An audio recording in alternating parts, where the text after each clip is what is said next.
of hers, and she reprising her role back in the series. Can you talk any more about that? What you envision it as? Well, I mean, people have asked me the question, and I just don't know in what reality I wouldn't want to do a movie. I don't care if it's Nancy or if it was Betty. I don't care. If someone wants to offer me a movie, of course I would take it. So this question in and of itself is kind of ridiculous. So, yeah, I mean, if anybody comes up to me and offers me a great part like a Nancy Thompson, or, it would be extremely hard to say no, and I just don't know why anybody would. So the answer doesn't have to really do with Nightmare on Elm Street as much as it does, my desire to, continue acting as a career. So, but of course I would love to do it. It would be great maybe, what if you go on set and you just see like it's a total disaster in the making or something? I mean, there's a lot of fear. Yeah, Halloween 2018. All I gotta say. All right, who else has one? Oh, that's not hands. There we go. All right, so this is for both of you. Aside from Jason, we're kind of like horror mashup. What you guys like to see first? Jason ain't shit.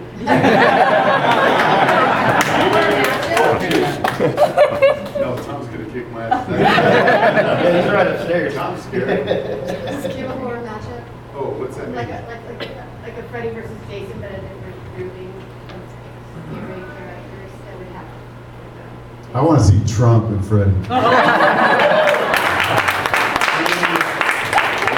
That'd be awesome with the Freddie gets Trump's hair and fucks it up. Or Trump tweets. No, Trump can't go to sleep because he's tweeting, so Freddie's like, go to sleep. Why can't he go to sleep? I want to kill him. He tweets all night. Answer, I'm not even going to try.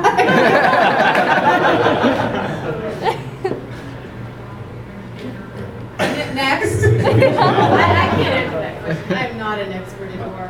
I'm not going to ask that question. Well, I can think of one. I mean, when you guys were shooting it, did you have any idea that it was going to become this huge pop cultural phenomenon? Or was it just a movie? And then here it is. I mean, we were just the first independent kind of horror movie that they had.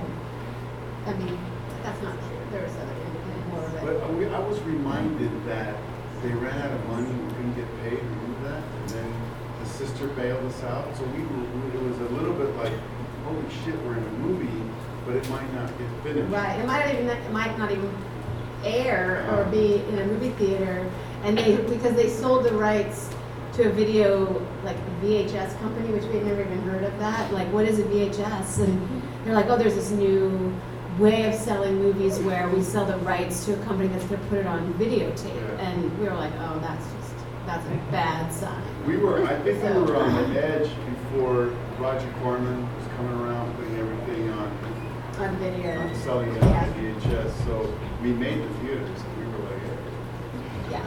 And I mean, we did pretty well, but nothing like the money people are making now. I think opening weekend was $4 million. Right now, that would be considered a huge failure, but I don't know how that would translate into 2018 dollars. Afterwards, there was a like Johnny was friends. We were all friends. I remember we're still friends, but it's a kind of a connection that we gave birth. Wes Birth gave to birth, something. Yeah. and we'll always be connected. Even though we'll see each other, it's like, hey, nice to see you. But Johnny gave me a script right during the. I think Nightmare was an explosion for everybody. Though we didn't know where it was going to go, we were all family. Wes, me, Johnny, and then the careers separated us. Actually. Yeah. But it's like going to your high school reunion whenever we're together, and we were that age too. We were 18, 19 years old. So I think Amanda was the oldest of all of us. She was in her 20s, but She had just done Silverado. She Yeah. She was the superstar of our She was with quadrant. Kevin Costner. But she was also with this guy named, I don't remember him. He was a big star on General Hospital. And he played kind of a jerk on General Hospital. I remember, how can you be with that guy? He's such a jerk, But it was just his character that he played.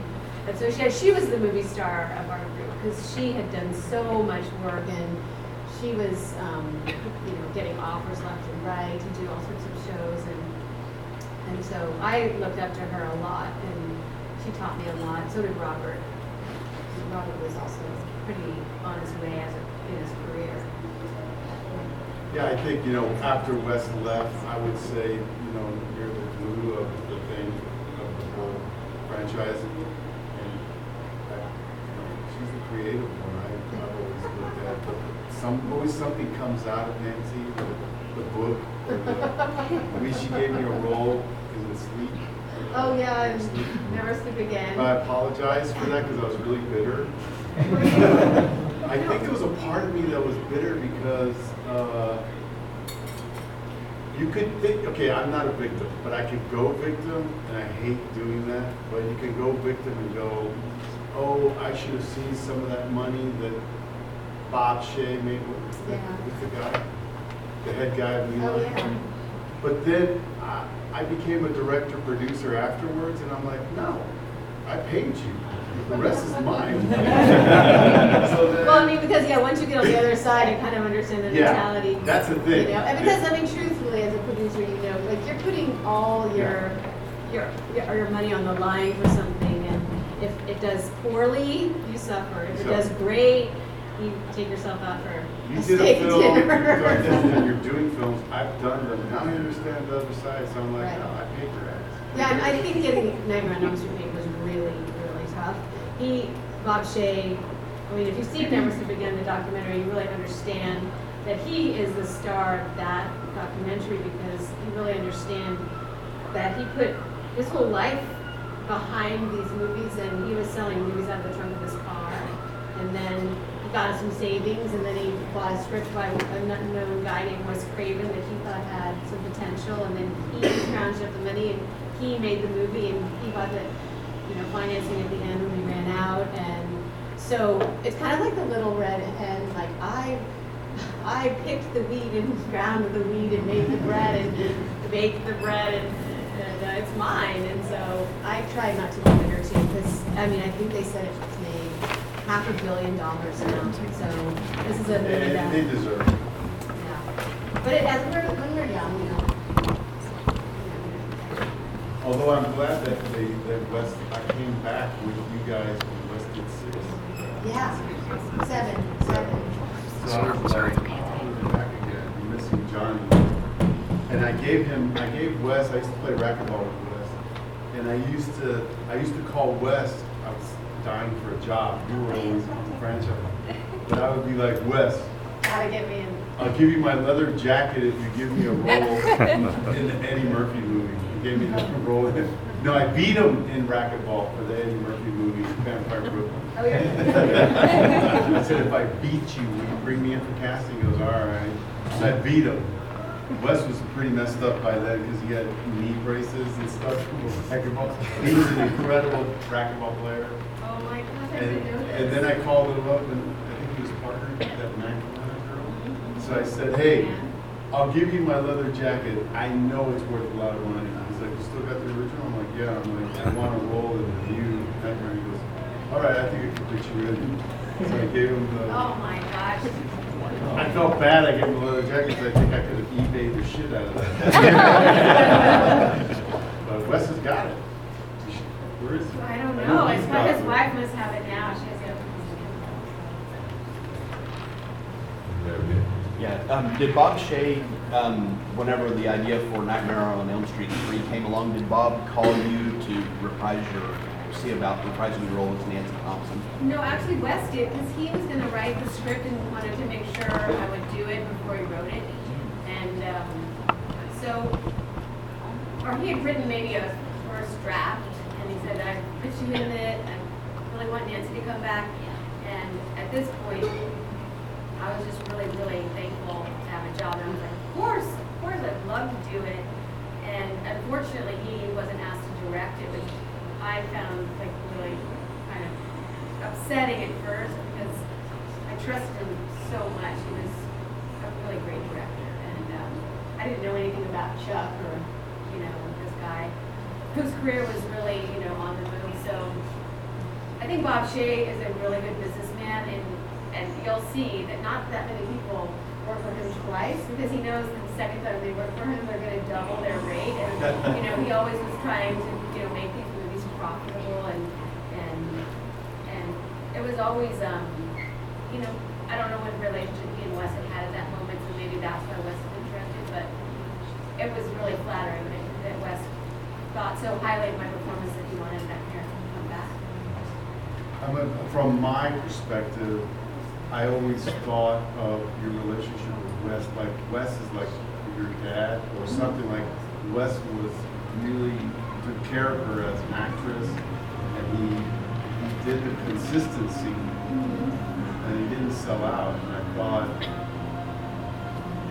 I wish, those kinds of directors are like the Scorseses to De Niro, Soderberghs to, they latch on to the actor and they go, okay, I want to see that.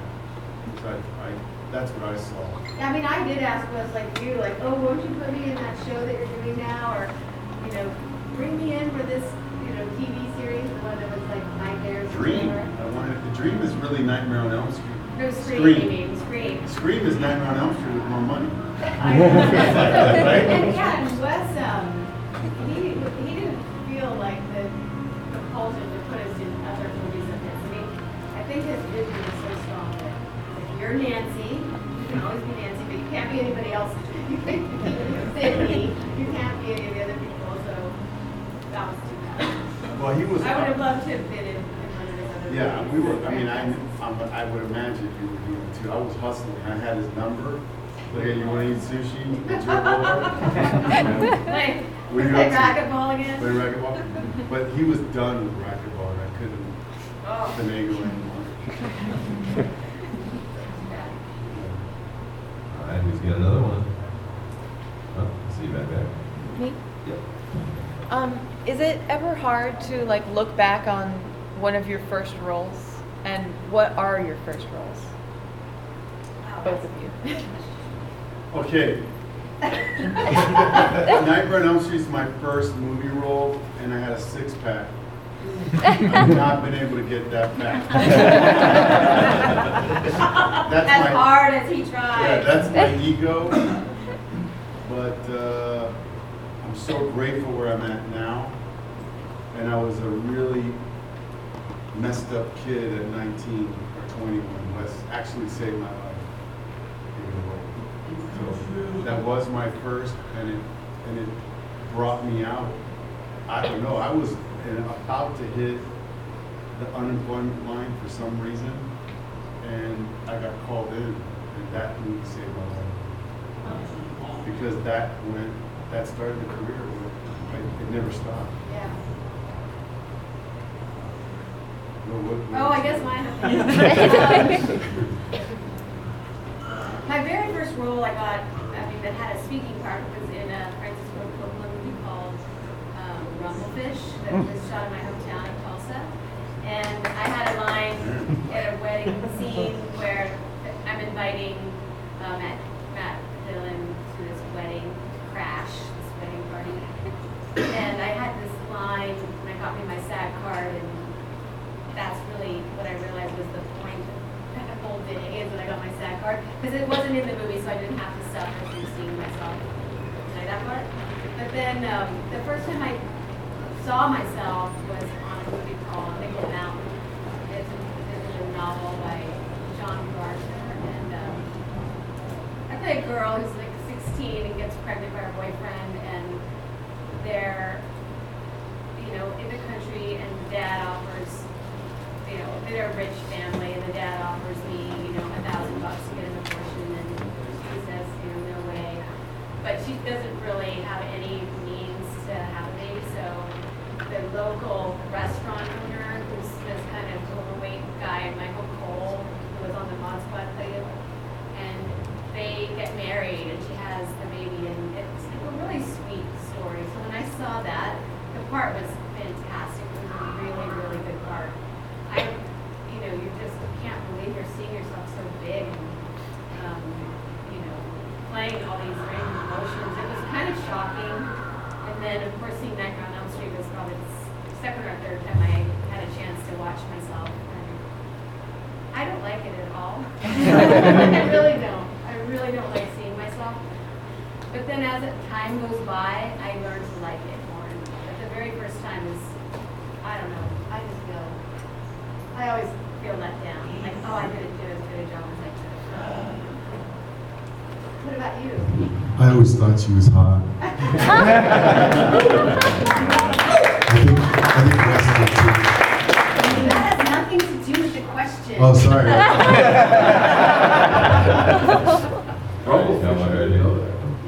that's why I got my sack. That's a great movie. Hey, Nick, what do you remember about Gotcha? Can you guys hear in the back? I didn't want to. Okay, so we'll do this in the back. Gotcha was actually Johnny Depp, another guy that saved my ass. He's like, dude, check out the script. And I was like, or no, maybe it's not like that. Johnny was really soft spoken, so he's like, hey, dude, you might want to check this out. The Latin character's really good. So the guy that wrote the script was my friend. And Paul Hensler, and I was like, what? Johnny didn't, I think Johnny tested, maybe, I don't know. Some other guy tested, and then I tested, oh, the La Bamba guy, he said Morales. I did that, and then I took off. Thank God, I went right to Wildcats. What was the question? Gotcha, yeah. A Gotcha was a casualty in the theater, and this is when cable was strong, and it revived on cable. So a lot of actors at the time, it took maybe 6 months, and you would be called in for the next movie because cable was starting to be respected, and it was like, so you sucked in the theater, but hey, that dude was great on HBO or whatever. Your movie spiked in HBO, and then that's Gotcha saved me, and then I got the next movie, and then. But as Gotcha's doing this, Nightmare's getting big. And I was like, what the hell's going on over there? And then you kept doing, did you do 2? No, I did 3. So you did 3, 4. Did you do the series or something? No, I didn't. It looked like she was in all of them. No, But it was a franchise that was killing. And then New Line Cinema, so I always say, yeah, we created New Line Cinema, but basically New Line was the shit. Everybody was going up for all sorts of, I did Woo for New Line and all sorts of other things, but New Line was the, Gotcha was, I'm just happy to be alive and to have worked. And I want to thank all of you because all of you paid somehow for me to get a pension at Screen Actors Guild, and I'm retired. Right? You retired already? You know I retired. So I'm 55. You can take 55 or 65. I'm saying, and it's called a haircut. So I took a haircut at 55. Means they take a chunk between now and 60. So I said, I'm retiring. I'm out. I'm out the game. Can you ever work though? You can work, and you got to let them know. Got it. But because of you guys and your parents and all that, they set me good, and some of these cats out here weren't getting residuals in the old days. So there was a certain 465.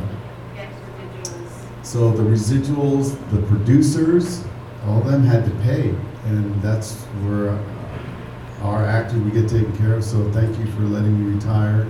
I look forward to just kicking it, Santa Monica. I turned come visit. 55 on Wednesday, so maybe. Woo! Do it.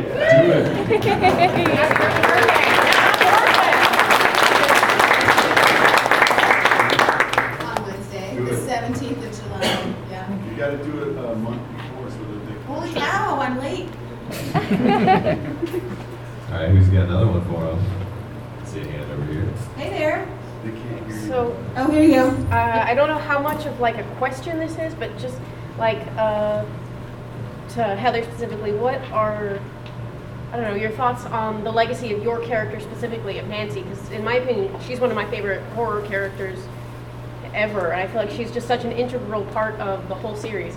You have Freddy and you have Nancy, and all the best movies are the ones that have I think, yeah, you want to have two sides of the coin, I think it's more satisfying as an audience to know that you can root for somebody. And what I find a lot of horror movies are you're rooting for the people to die, and oh, who's gonna be first? Oh my God, he's next. That's like your whole game you're playing throughout the movie is like, and then when someone dies that you weren't expecting, like especially like in Game of Thrones, like people are like freaking out, but it's always about who's dying now, and I do believe that we really love to have someone to root for. We love to have a hero who's actually heroic and kind of remind us, oh, that's what a good person can do, or that's what a strong person can do.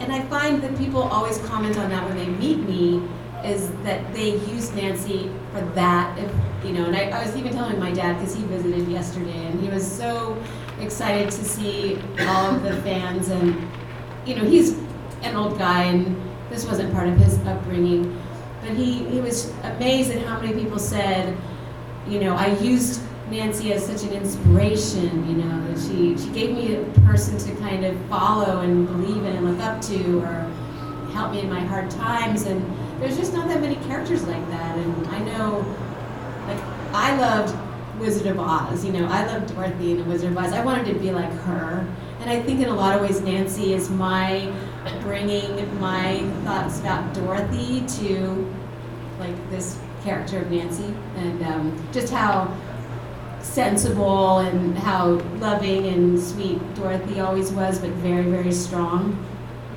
So I think Dorothy is actually the final girl for me. And has anyone seen The Wizard of Oz lately?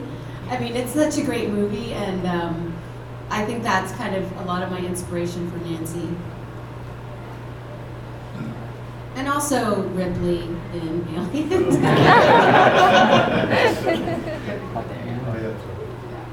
But that goes to Wes. Like, I really give him a credit because he loved women, and he loved the antagonist, the protagonist, to be female. And I was like, not too many dudes do that. They'll write and direct like that. Maybe, Yeah. All right, more questions? See over here. Okay, in the bathtub scene, I just got in here just now. In the bathtub scene, when the claws are coming out, how was that like set up, and how did you feel about that? We were just talking about that Oh, scene. you So, was? I mean, not here, upstairs. Okay. We were talking about it. So, they built a bathroom set on the second floor of the studio, the Desilu studio in LA. It's on Cahuenga. Old studio. I Love Lucy was shot there, and it never had changed since the 40s. It was really old. But they built the bathroom at the second floor. So under the bathtub, they could build a, I don't know, probably 10-foot tank. It was plywood, but it must have been sealed with something, or they must have found a plastic tank. Silicone probably. I mean, they didn't have silicone back then. I don't know how he made it, but it was just like a big tank. And he, in a scuba suit, with a regulator, the whole thing, was in under me the whole day. And every time we spent the whole day shooting that shot, because if you look, there's about 10 angles. There's above, below, side, close up. It was a big, long day in the bathtub. But each time that they wanted Freddie to stick his claw out, the scuba diver had a claw on his hand, and he would just reach it out and push it back in, reach it out. And Wes would bang on the tub to say, do it again. And it was really a lot of work. And then I'd have to get out so they could warm the water up again. So that took a lot of time. And then we'd have to wait because they needed to put more bubbles in. And I mean, there was a lot of technical things that they hadn't really thought about. So, because these guys, they're pioneers, they're making it up as they go along. When we did the scene where Freddie comes through the ceiling, like reaching over me, that morning they're like, how are we going to do this? And they went out and bought a couple yards of spandex. The guy had this bright idea overnight that this would be a really great way to do it. And they stretched the spandex across the ceiling at a kind of an angle, and then had Robert in full glove costume and everything just press himself into it, and they kind of held him by his belt, so we could just lean in and then pull him back and make it. I mean, it cost about $17 to make that scene. So that. Didn't you get sucked down into the water? Yeah, Yeah, well then when I get sucked down into the water, the scuba diver grabs me and I go down. You see me go down. But then everything else they did in a swimming pool in LA where I'm under the water, but it was a stunt woman, like with that great body, like, struggling. And then you see me come back up. And we did that on the set too. But everything under the water was in a swimming pool. Everything above the water was me with the scuba diver. And I'm balancing on a little 2x4. I could never, my butt wouldn't fit on it. But it was like a 2x4 halfway down the bathtub, and then there was a 2x4 at the end of the bathtub where I could rest my feet so that the scuba diver could be like under me and reach between my legs. So really original way of shooting a movie. I remember, I think while you're doing it, we're all playing cards. Is this in the same studio with the revolving? Yeah. So she's doing that, we're bored. Nobody gives a shit. She's up there working. Actors at that age are like, when am I up? So they're playing cards. And I remember then I was bored when Tina was revolving, but it was a stunt woman, blood, and then she splashed and blood flew from the room and hit me in the face. And I was like, oh, that's creepy. And we're all playing cards. But nobody, it's state-of-the-art effects. Nobody gave a shit. It's the first job. You're young. You're thinking about just this. At least for me, I'm thinking my scene. The movie's about me in jail. Well, the funny thing about that day is because Wes was he was a very modest person, and he was more embarrassed about the bathtub scene than I was. Like we're having a closed set, no one is allowed. Because he was so embarrassed that I was going to be in very little clothing, and so it was just me and Wes and the cameraman and maybe one or two grips or something, and the producer, but that was it. And then we do about, 2 or 3 hours of work, and I'm getting out because they're gonna warm the bath water up, and the producer, Bob Shea, comes over and he said, Heather, I'm really, really sorry about this, but we found like a paparazzi photographer up in the catwalk of this old studio all morning long. And I said, no way. And he's like, got rid of him, don't worry. Of course, he didn't take his camera or his film. So flash forward, I never really knew where these pictures were going to show up, but I knew that they would show up. I'm like just dreading it. I wasn't nude at it. Maybe one point I was nude, but I had this like more bathing suit kind of thing on, but I knew it was going to be an embarrassing shot, so I didn't see him for a long time. And then one day, my husband, who was just my boyfriend at the time, said, oh, I want to take you over to my grandmother's house and introduce you. And she was about an 80-year-old little lady from the Philippines. And I looked down on their coffee table, and there's a copy of Celebrity Skin, like just sitting there with my picture. But it wasn't open to the embarrassing picture, but they just wanted to let me know that they had seen it. And I was so embarrassed. So nowadays it's so much worse because of the internet. Things go around the world 10 times before a minute has even passed. So I felt pretty lucky that it took a couple of years before I saw the picture. I had a stunt guy, but one day I typed in Nick Corey naked. I want to see if anybody got shit on me. And they got they got me slamming on in underwear.